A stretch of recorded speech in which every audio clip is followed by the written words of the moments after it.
Salut à tous, bande de petits photographes, bienvenue dans cette nouvelle vidéo. Aujourd'hui, on va parler d'un truc dont on n'a pas parlé beaucoup jusqu'à présent, on va parler du flash. Et il y a pas mal de choses à en dire, on va parler du flash intégré, on va parler des moments où on en a besoin ou des moments où on n'a pas besoin. Et puis on va voir si un flash Cobra, ça apporte quelque chose en plus. C'est parti.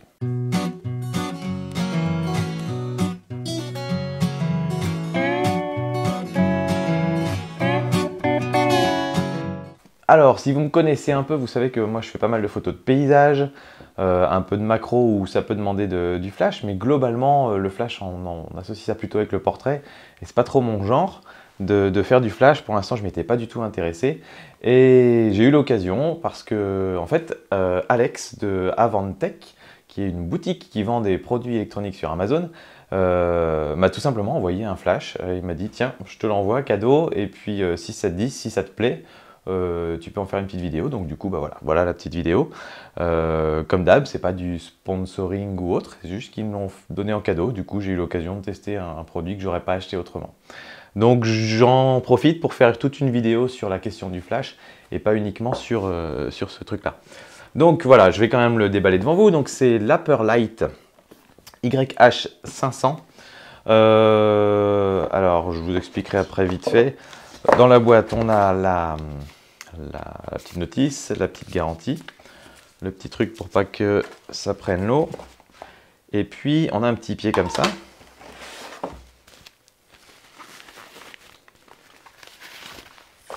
Et puis voilà, un petit pochon qui est un petit peu molletonné, mais pas vraiment rembourré, on va dire. Voilà, ça protège pas énormément, ça va protéger des rayures, on va dire. Donc c'est déjà bien. Et globalement, le packaging est plutôt pas mal, je trouve, par rapport au prix de ce flash. Donc celui-là, il est affiché aux alentours de 70 €. Alors il était affiché aux alentours de 70 €. Aujourd'hui, il n'y a plus cette référence-là. Enfin, en tout cas, j'ai envoyé un email pour voir s'ils vont la remettre. Il y a la version d'en dessous, le 400, et la version d'au-dessus, le 700. Donc voilà, moi je vais vous faire le test du 500 et puis vous verrez bien si ça vous plaît ou pas. Donc c'est parti. Alors le flash, dans quelles conditions on utilise le flash? La première condition, c'est les photos de nuit. C'est celle dans laquelle on utilise le plus souvent le flash quand on n'y connaît pas grand chose en photo. C'est le mode automatique de votre petit appareil compact. C'est le moment où le flash va se déclencher sur votre smartphone. En gros, c'est quand il fait trop sombre pour que l'appareil arrive à faire une photo correcte et pas floue. Et donc à ce moment-là, il va déclencher le flash et ça va balancer plein de lumière dans toute la scène. Et voilà, donc ça c'est le premier mode. Le deuxième, qui commence à être un peu plus intéressant, c'est quand on va déboucher les ombres. Donc typiquement une scène où je vais avoir le soleil derrière moi, donc mon visage va être dans l'ombre, et ben on met un petit coup de flash, ça permet de déboucher les ombres et du coup de bien voir le sujet. Donc ça c'est quelque chose d'intéressant. Et puis l'étape vraiment supérieure, c'est de maîtriser la lumière. C'est-à-dire qu'avec des flashs comme ça, un ou plusieurs, on peut vraiment choisir la puissance lumineuse qu'on veut. Si on veut que ce soit de la lumière dure, de la lumière douce, si on veut la positionner à 45 degrés, si on veut la positionner au-dessus, en dessous, etc. On peut faire énormément de choses avec des flashs et en fait ça en devient une science très très complexe qu'on va juste effleurer du doigt ici parce que vous me connaissez et je suis très très très débutant en matière de flash. Alors le flash intégré, on va commencer par là parce que je trouve qu'on lui fait une mauvaise pub à ce petit flash intégré. Donc le flash intégré, c'est lui. Le petit truc que vous avez dans votre boîtier réflexe, normalement, à part si vous avez un boîtier très très cher où il ne daigne plus le mettre dedans. En gros, moi j'essaye de me battre un petit peu pour redorer le blason du micro intégré et du flash intégré. Je vais faire un petit peu le parallèle parce que c'est un peu la même chose. Le micro intégré, il y en a un dans tous les réflexes, on dit toujours que c'est très mauvais. Il y en a un là-bas dans le boîtier. Donc là, maintenant, vous m'entendez parler dans le micro intégré du boîtier. Et vous allez dire, ah, mais il est dégueulasse, le son est très mauvais. Le son n'est pas spécialement mauvais dans le micro intégré. C'est tout simplement que je ne fais pas une comparaison honnête entre ce petit micro-cravate qui est positionné à 10 cm de ma bouche et le micro intégré qui est là-bas à 5 mètres de moi. Il va forcément entendre beaucoup plus de réverbération, beaucoup plus de bruit de fond, etc. Si je parle dans le micro intégré comme ça tout près, vous allez voir que c'est du très bon son. C'est pas forcément le son extraordinaire, mais ça va être du son bien meilleur qu'avec un micro à 1000 € que je vais placer à 5 mètres. Et bien le flash intégré, c'est un petit peu pareil. C'est un petit peu le parent pauvre, mais je pense qu'on peut faire énormément de choses avec, et on a tort de le laisser sur la touche en général. Parce que l'air de rien, Il est assez puissant, il est capable d'éclairer les scènes. Il a une balance des blancs qui est exactement similaire à celle d'un flash Cobra. Et vous allez pouvoir faire un paquet de choses avec. Donc on va explorer ça. Donc la première chose qu'on peut faire, c'est éclairer un sujet. Donc typiquement, voilà, on est en soirée, il n'y a pas beaucoup de lumière. Soit je me mets en mode automatique, soit j'essaie de mettre le flash, j'appuie pour faire la photo et hop, ça déclenche le flash. Alors là, j'étais en pause longue. Le souci qui va se passer souvent, c'est que, et c'est pour ça qu'on fait une mauvaise publicité au flash intégré, c'est qu'on va dire « oui, mais ça fait un teint blafard, un peu tout bleu, on a l'impression que les gens sont malades, etc. » C'est pas de sa faute à ce petit-là. Si vous mettez un flash comme ça, exactement dans les mêmes conditions et que vous le pointez vers votre sujet, vous allez avoir la même lumière. Et je vous explique pourquoi, c'est une question de balance des blancs. C'est tout simplement que quand vous êtes en soirée, vous êtes sous des lumières tungstène qui sont assez jaunes. Et donc, cette lumière-là, qui est une lumière du jour, donc à 5600 Kelvin, celle du flash intégré, va être froide comparée à la lumière qu'il y a dans votre intérieur. Et donc, globalement, la vraie exposition, c'est lumière jaune plus lumière normale sur votre sujet, avec le flash. Sauf que votre appareil photo, lui, va essayer de faire une balance des blancs correcte sur l'ensemble de l'image, où il y a essentiellement du jaune. Et tout ça, il va le refroidir, et il va refroidir aussi le visage, qui va faire un teint tout bleu. Donc moi, j'ai fait des petits tests en mettant dans les conditions opposées, c'est-à-dire quand vous êtes en forêt dans les sous-bois, vous êtes à l'ombre, un jour où il fait grand soleil, et à l'ombre, vous avez une lumière un petit peu plus bleue, un petit peu plus froide que la lumière du soleil. Et donc, j'ai fait 3 photos. Donc la première que je vous montre là, une espèce de petit selfie, sans flash. Donc, vous voyez que la lumière est un petit peu froide sur mon visage. La deuxième avec le flash intégré. Et la troisième avec le flash Cobra. Et vous voyez qu'on a exactement la même température de couleur et que ça ne fait pas du tout un teint blafard en fait. Et donc, tout ça pour dire que c'est vraiment une question de conditions dans lesquelles on prend ces photos. Sauf que le problème, c'est que ce petit flash intégré, beaucoup de gens l'utilisent mal et dans des conditions compliquées qui sont sous des lumières tungstène. Donc voilà, c'était le petit instant où je voulais lui rendre ses lettres de noblesse.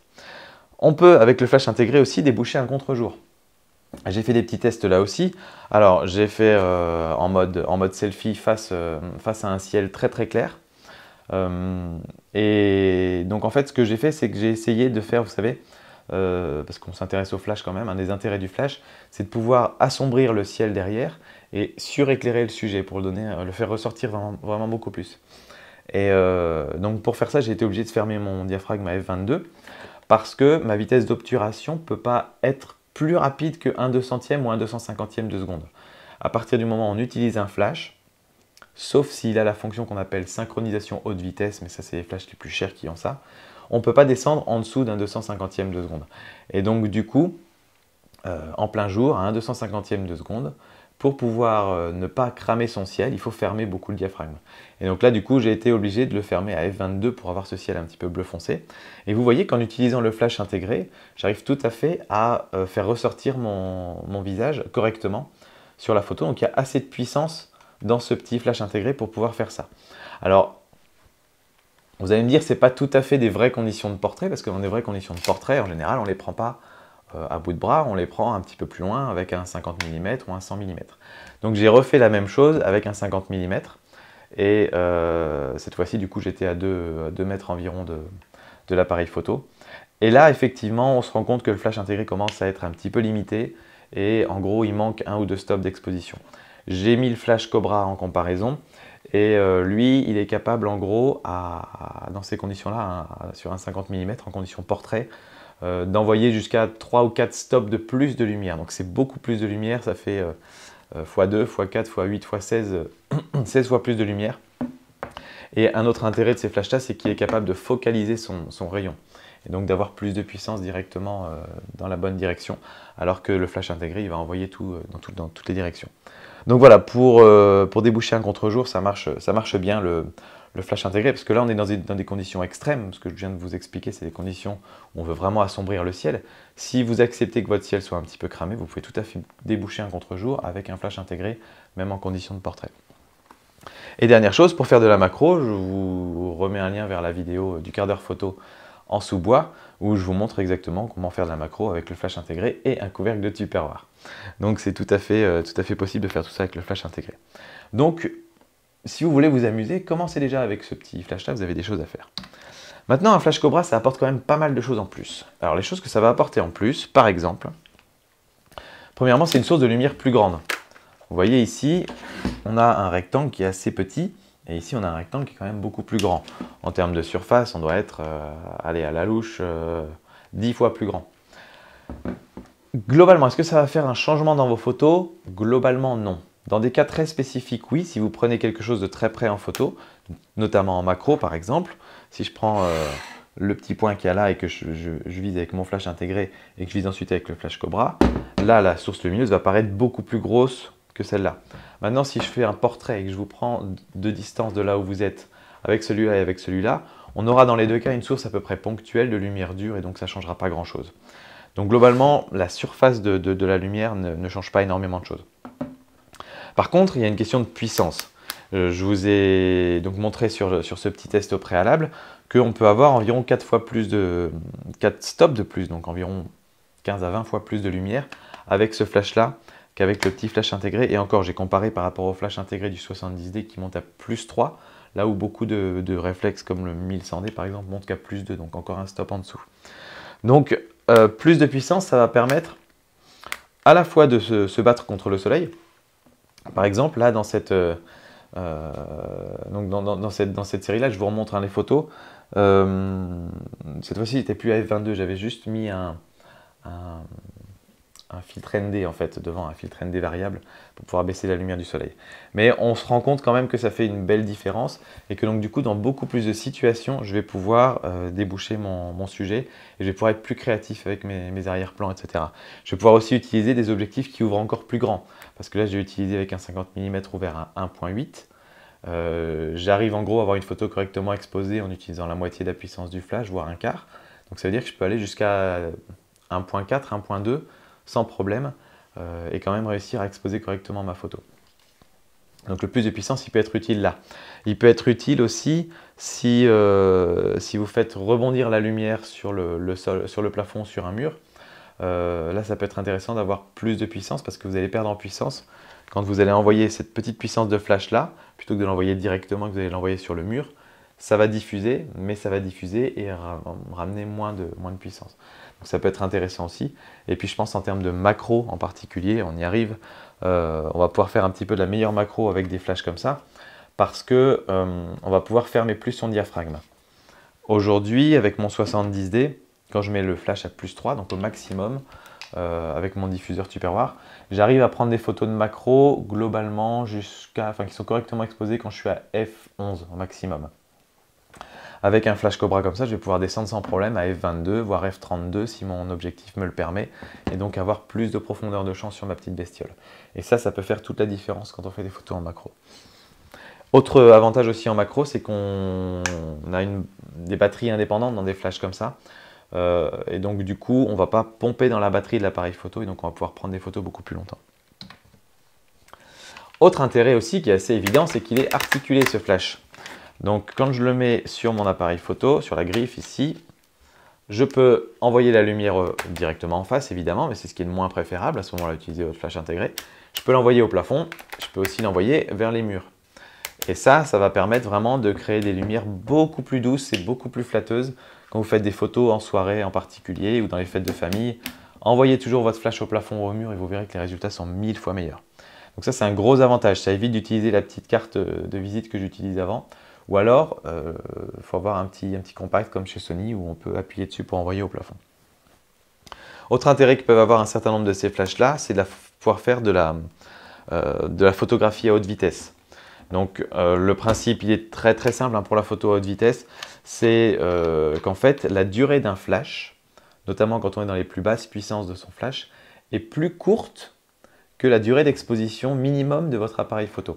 Donc par exemple, sur mon 1100D, je peux aller jusqu'à 1/4 millième de seconde, sur le 70D, je peux aller jusqu'à 1/8 millième de seconde, et même à 1/8 millième de seconde, il faut que j'ai énormément de lumière pour pouvoir prendre mon objet en photo.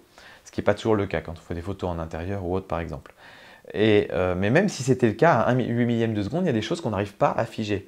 Des gouttes d'eau en l'air, par exemple, ça a besoin vraiment d'avoir une vitesse très rapide. Et donc, la photographie à haute vitesse consiste en gros à dire je me mets dans le noir, peu importe le temps de pause, je peux mettre 1 seconde, 10 secondes, et je vais déclencher mon flash à un moment pendant la pause, une seule fois, et le flash va exposer la scène pendant la durée du flash et ça peut aller jusqu'à 1/20 millième de seconde. Et donc vraiment figer le mouvement, encore mieux. Donc si vous êtes un peu curieux, je vais tenter le coup à la fin de la vidéo. J'ai jamais fait de photo à haute vitesse. J'ai un verre d'eau, on va tenter un truc à la fin de la vidéo. Je vous préviens, il est plus de 2 h du matin, donc ça risque d'être du grand n'importe quoi. Mais on va le tenter quand même. Donc voilà, restez jusqu'à la fin si ça vous intéresse. Et puis, dernier petit point qui est intéressant sur les Flash Cobra, c'est que vous allez avoir un réflecteur et un diffuseur. Donc le réflecteur, c'est la petite carte blanche que vous avez ici. Qui en gros sert à deux choses. Vous pouvez la soulever et ce que ça va faire, c'est que si vous envoyez la lumière au plafond par exemple, la lumière ensuite va arriver sur votre sujet par le haut. Donc elle va être douce évidemment, mais vous allez générer des petites ombres sous le nez, sous le menton par exemple. Et là, ça va renvoyer juste un petit peu de lumière pour déboucher ces ombres. Donc ça, c'est un premier intérêt. Mais le vrai gros intérêt de cette petite carte, c'est que ça va créer comme un petit flash de lumière directement comme ça, qui vise directement vers l'œil de votre sujet. Et ça va créer une petite lumière dans l'œil. Vous savez, un petit peu comme dans les dessins animés japonais. En anglais, ils appellent ça catchlight, une lumière qui attrape. Enfin, voilà. Et c'est assez flatteur sur les portraits, ça marche très bien. Donc je vous conseille de l'utiliser. Et puis le diffuseur, donc c'est ce petit clapet ici, qui lui va envoyer la lumière encore plus large pour faire vraiment, pour éclairer un petit peu toute la pièce en fait. Donc ça, c'est l'autre intérêt qu'on peut trouver sur des flashs Cobra. Donc ce flash-là en particulier, le YH500C, donc de chez Upperlight. Alors, Upperlight, c'est quoi comme marque déjà? On va y venir. C'est une marque que vous connaissez probablement pas, que moi-même je ne connaissais pas, et en faisant quelques recherches, on ne trouve pas beaucoup plus de choses. Donc pour être tout à fait honnête, ça m'a l'air d'être très clair que c'est un produit qui est fabriqué en marque blanche. Alors la marque blanche, ça n'a rien à voir avec le marché gris ou autre. Pour les gens qui ne sont pas familiers avec tout le milieu de l'industrie, la marque blanche, en gros, c'est une usine, très souvent en Chine, hein, soyons réalistes, qui va fabriquer un produit, qui sait fabriquer un produit, et qui dit, moi je vous le produis à des dizaines de milliers d'exemplaires, et ensuite je peux vous mettre la marque que vous voulez dessus. Vous me dites quelle est votre marque, et je mets votre marque, et vous pouvez le vendre sous votre propre nom. Et donc du coup, on va souvent retrouver sur le marché des produits qui sont tous très similaires, ils se ressemblent tous à quasiment à tous les détails près, sauf le nom de la marque. Ça se voit beaucoup sur les télécommandes pour les appareils photo réflexe. Vous savez, les petites télécommandes Photix, enfin, il y a plein de noms comme ça. Vous avez des marques qui d'un seul coup naissent, et puis cette marque, elle sait faire des flashs, des télécommandes, des poignées pour appareils photo, voilà. D'un seul coup, elle sait faire des sacs photo, enfin voilà, ça paraît bizarre. En fait, c'est qu'ils achètent plein de produits en marque blanche et ils mettent leur marque dessus. Donc Upperlight, c'est un petit peu ça, j'ai l'impression. Sauf qu'ils sont que sur les flashs quand même. Mais voilà, on les trouve vraiment pas partout. Et ça ne veut pas dire que les produits sont mauvais, ça veut juste dire qu'il faut savoir d'où ça vient, quoi. Voilà. Moi, j'ai aucun problème à acheter des produits en marque blanche. Ma télécommande, elle est comme ça, elle marche très bien. Et si ça permet d'acheter la même chose que la marque réelle pour 3 ou 4 fois moins cher, eh ben, moi, ça ne me dérange pas. Donc voilà, ça c'était juste pour faire un petit topo sur Upperlight. Je vous invite à aller voir dans les commentaires, peut-être que les gens de chez Avantech vont me corriger si j'ai dit des bêtises, mais ça m'a tout l'air quand même d'être le cas. Alors ce flash, taille, poids. Taille, ça m'a paru grand quand je l'ai reçu, alors après j'ai jamais trop utilisé de flash avant, donc je ne sais pas si c'est normal. Arnaud Thierry l'a déjà eu dans les mains et lui il n'a pas sauté au plafond, donc je pense que c'est une taille normale. Le poids, ça doit bien faire dans les 350-400 grammes. Pour moi c'est un peu gros pour le transporter partout quand même, parce que je voyage léger, mais je sais que dès que j'ai une soirée ou un truc comme ça, je vais l'emmener, ça c'est certain. Le zoom, c'est une fonction qui est assez intéressante, c'est que vous pouvez donc faire zoomer le faisceau lumineux. Donc ça se règle dans le menu, on appuie sur zoom, et puis on peut régler 35 mm, 50 mm, 70 mm, etc. Et donc ça c'est vraiment pratique parce que ça permet de s'adapter par rapport au zoom de notre boîtier. Alors c'est des équivalents en plein format, donc il faut toujours faire la petite conversion, mais globalement c'est pas très compliqué. Ensuite, vous avez des fonctions intéressantes, TTL. Alors TTL, c'est Through the Lens, comme il dirait en Angleterre, donc à travers l'objectif. Ce que ça veut dire en fait, c'est que le flash va envoyer un un micro-flash qui va être mesuré dans l'appareil et qui va ensuite, du coup, calculer instantanément la bonne exposition pour le flash. Et le flash va ensuite se déclencher pour de vrai au moment de prendre la photo, ce qui veut dire que c'est de l'automatique en fait. Et quand on prend sa photo, eh ben, ça va automatiquement faire la bonne exposition. Donc je vais m'en faire une petite. Je vais me mettre dans le bon sens, ce sera peut-être mieux. Hop, check. J'allume le flash, l'appareil photo est ouvert, je vais mettre en mode AV. Bonhomme. Oh, attendez. Hop, et puis ici, je choisis le mode et je me mets en mode TTL. Alors on peut faire de la compensation d'exposition, ça marche très bien. Je vais mettre comme ça, hop, je prends ma photo. J'ai mes 2 secondes de pause et ma photo est correctement exposée du premier coup. Donc ça marche très très bien. Voilà, ça TTL c'est très pratique vraiment pour les gens qui débutent au flash parce que ça permet de tout faire simplement. Ça vous fait vraiment votre mesure d'exposition du flash, exactement comme votre boîtier fait la mesure d'exposition de la photo. Et vous pouvez du coup compenser l'exposition si vous pensez que c'est un petit peu trop clair ou un peu trop sombre. Donc c'est vraiment très pratique. Ensuite vous avez la fonction, donc vous avez le mode manuel. Donc ça c'est pour régler tout en manuel, c'est très pratique pour s'amuser et découvrir vraiment comment ça marche. Ensuite vous avez le mode rafale qui est vraiment sympa parce que ça vous permet de faire une rafale de flash. Donc par exemple là je me suis mis à 1/32e de la puissance, 10 ça va me faire 10 flashs et puis 5 Hz, donc les Hz c'est le nombre par seconde. Donc je vais en avoir 5 par seconde. Donc je vais mettre à un temps de pause, je vais me remettre en manuel du coup, je vais mettre à un temps de pause de 2 secondes. Comme ça, on aura nos 10 flashs. Et puis si je déclenche, voilà, vous voyez, ça a fait mes 10 flashs sur mes 2 secondes. Alors, à quoi ça sert le mode rafale? Ça doit servir à des choses, je pense, pour décomposer le mouvement, mais vraiment quand on est dans des conditions très très sombres, si vous avez par exemple un type qui fait du vélo, ou qui fait du sport ou autre. Mais voilà, pour donner des petits exemples avec les copains tipeurs dans la Drôme, on s'est amusé comme des petits fous avec cette fonction-là, on a fait un petit peu n'importe quoi. Donc voilà, des petits trucs un peu sympas qu'on peut faire avec, j'imagine que vous aurez plein d'autres idées. Ensuite, le mode suivant, c'est les modes slave, donc les modes esclaves, il y en a 2. Et ensuite, on a fait le tour. Ça, c'est bien pratique, ça permet de prendre des photos avec le flash déporté. Donc ça, c'est le gros intérêt du flash et c'est là qu'on va commencer vraiment à mieux maîtriser sa lumière. C'est si je mets mon petit flash sur le côté, par exemple, comme ça. Je vais me remettre en mode S. Ça veut dire que lui, il attend un signal pour se déclencher. Mais comme il est plus branché sur ma griffe, il ne va plus avoir le signal électrique qui vient de là. Donc comment on va fonctionner? Eh bien, on va lui envoyer un petit signal lumineux. Et en fait, il a lui ici un capteur de luminosité qui va détecter ce signal. Et donc le principe, c'est que je prends ma photo et au moment où le flash ici va se déclencher, ça va déclencher celui-là. Voilà. Si je le oriente vers là, vous allez voir. Voilà. Donc ça me déclenche le flash automatiquement. Là, le conseil que je peux vous donner, c'est de mettre la puissance la moins forte possible dans votre boîtier. La cellule est assez sensible de toute façon. Et donc du coup, la lumière qui vient de votre boîtier va très peu influencer la scène et celle du flash va beaucoup plus influencer la scène. Et ça, c'est très très pratique parce que du coup, vous pouvez tout de suite faire des photos très intéressantes où vous allez vous mettre au-dessus de votre portrait, au-dessus de votre sujet, à 45 degrés, sur le côté, etc.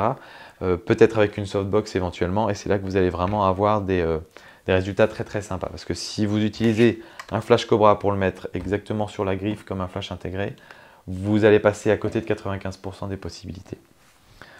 Donc voilà un petit peu ce que permet de faire ce flash YH500C. Il y a aussi la fonction premier rideau, deuxième rideau qui est plutôt gérée dans l'appareil photo, mais il faut que le flash soit compatible. Ça permet là en fait de décider si le flash se déclenche au début du temps de pause ou à la fin du temps de pause, sur mes 2 secondes par exemple. Donc c'est pareil, c'est vraiment un truc un peu gadget on va dire, mais je suis sûr qu'il y a des gens qui ont des bonnes applications pour ça.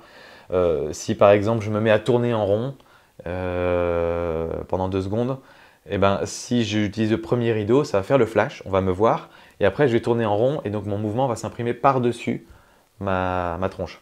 Si je le mets en deuxième rideau, on va d'abord imprimer le mouvement sur le capteur, puis on verra ma tronche par-dessus, donc ça va créer un résultat différent. Donc voilà. Et il n'y a pas la synchro haute vitesse sur cette version-là, donc sur la 500C. C'est la seule chose qu'il n'y a pas dans ce flash. Aujourd'hui, la 500C elle est plus répertoriée sur Amazon, donc j'espère qu'ils vont la remettre. Je vous mets donc les liens en dessous vers le 400, qui lui a exactement toutes les mêmes choses, sauf qu'il n'est pas TTL. Et puis vers le 700, qui lui a absolument tout, y compris la synchronisation haute vitesse. Alors, qu'est-ce que j'aime à propos de ce flash? Eh ben, il est complet, il est vraiment complet, il y a tout ce qu'il faut et à petit prix, parce que globalement, pour 70 €, on a vraiment tout ce qu'on peut imaginer dans un flash, quoi.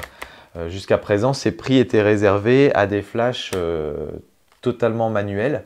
Je ne pense pas que ce soit forcément la bonne approche si vous voulez, à moins que vous soyez vraiment travailleur, mais si vous voulez vous amuser sans trop vous dégoûter du flash, prenez-en un qui a le TTL quand même, parce que ça permet de prendre vraiment des belles photos très rapidement. Par contre, pour apprendre à bien maîtriser un flash, c'est important de se mettre en mode manuel. C'est un petit peu comme un appareil photo, à un moment, il faut tester des trucs. Mais voilà, je pense que le TTL est assez important, surtout dans les conditions où vous êtes en soirée ou en famille, où vous ne voulez vraiment pas vous prendre la tête.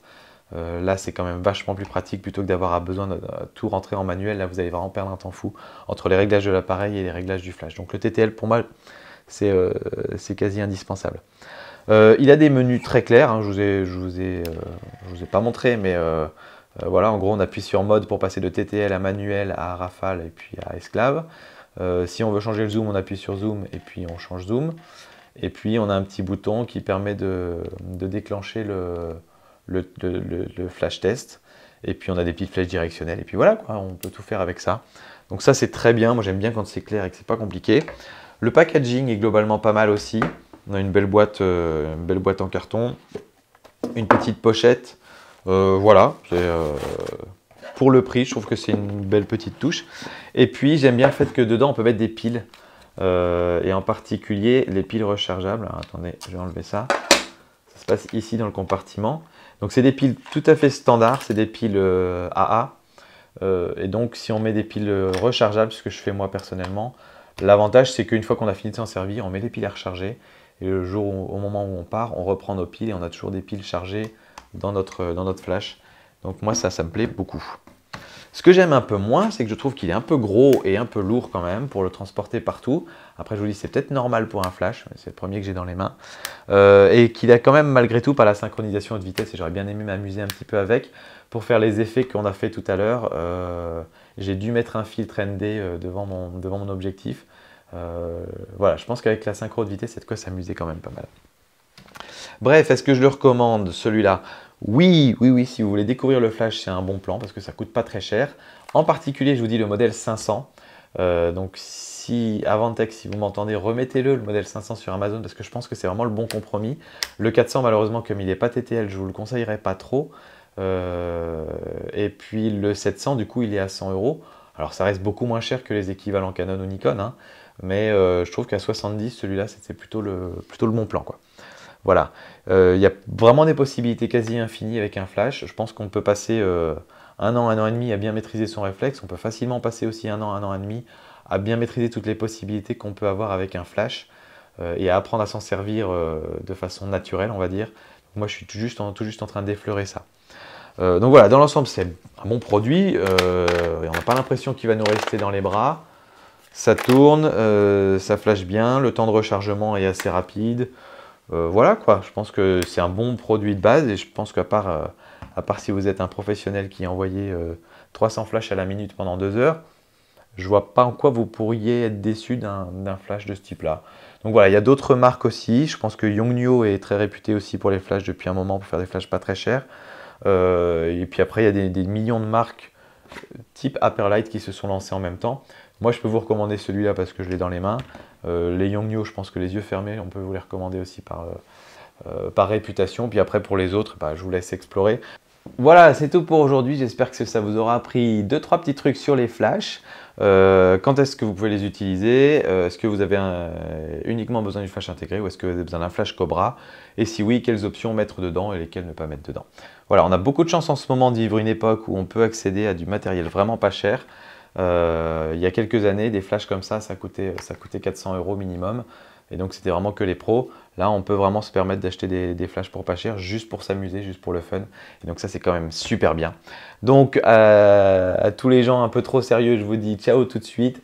Et puis à ceux qui veulent me voir en train d'essayer de galérer comme un fou pour essayer de faire une photo haute vitesse, et ben c'est tout de suite que ça se passe.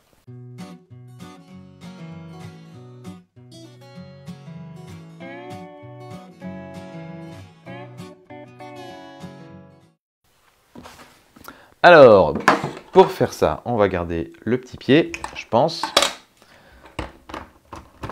Ça, on va le mettre comme ça. On va sûrement mettre de la flotte partout. Voilà le petit verre, je vais en boire une goutte. On va le mettre là, je pense. Hop. Ça, on va viser. On va mettre l'écran. Alors, comment on va faire ça? Il faudrait que je mette un petit truc en dessous pour le tenir. Voilà, très bien. Et ensuite, il faut que je fasse la mise au point. On va enlever le stabilisateur. Hop. Qu'est-ce que j'ai comme paramètre là?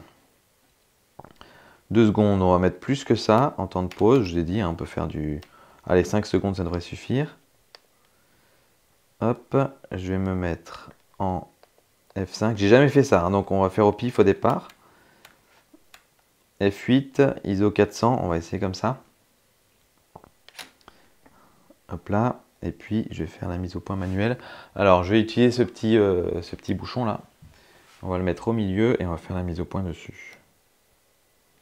Alors voilà. Je suis avec le 18-55. Je suis zoomé à... Je suis à 35 mm. On va peut-être se dézoomer en fait. Je vais mettre à 18. Alors attendez, du coup je revois un petit peu l'angle de champ. Ouais, ça devrait... On va se rapprocher un peu quand même, du coup. Voilà. Et c'est parti. Je zoome là-dessus. C'est bien clair hein, quand même là.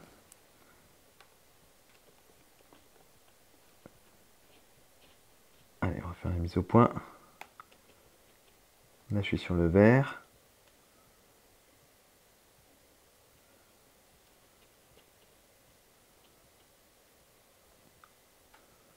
Bon, je suis pas très bon là. Ah voilà, là, ça va aller mieux. Voilà. Là, je devrais être à peu près bon normalement. Et puis là, du coup, il va falloir qu'on éteigne un petit peu les lumières. Hop. Donc, je vais enlever mon micro-cravate. Je reviens tout de suite.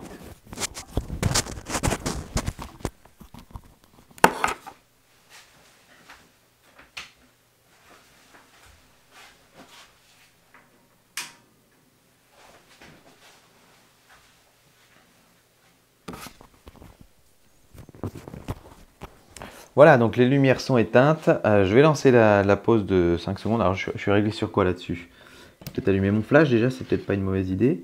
Je suis à 1/128e de seconde. Et puis niveau zoom, je vais me mettre à 35 mm. Allez, on va se mettre là comme ça. On va voir un peu ce que ça donne. Je vais faire déjà un test pour voir. Alors, on va enclencher ça. Non, en fait, je vais le déclencher à la main, je pense. Lui, ce sera mieux. On va faire un test sans faire tomber de trucs dedans. Voilà, donc vous avez vu, c'est pas compliqué. La petite lumière de l'écran normalement ne devrait pas gêner. Et c'est pas mal. C'est pas mal. Je vais juste essayer de regarder l'histogramme. C'est encore un peu sombre, donc on peut se permettre, bah tenez, on va changer les ISO par exemple. Je vais rester à un 128e de seconde, à mon avis c'est bien. Donc on va passer à ISO 200, et à mon avis, bah non c'est l'inverse. Peut-être pas booster trop les ISO quand même. C'est mon ouverture que je vais changer. Hop, j'étais à F8. Je vais passer à F5.6. Voilà, on va rajouter un stop. On réessaye. Tac. Donc je vous dis, ça envoie tellement de lumière, ça, que la lumière de l'écran ici ne va pas changer grand-chose. Voilà. Hop, et si je regarde mon histogramme, et ben voilà, c'est parfait, on a un tout petit peu de cramé, mais juste sur les reflets, donc c'est exactement ce qu'on voulait. Donc voilà, je vais essayer de faire mon test. Hop. J'ai essayé de déclencher au moment où le truc tombait dedans. Et on va voir. Tadadin, tadadin. Et gagné du premier coup. Magnifique. Donc voilà, c'est dans le noir que je vous dis donc à une prochaine. Ciao tout le monde, bonne nuit.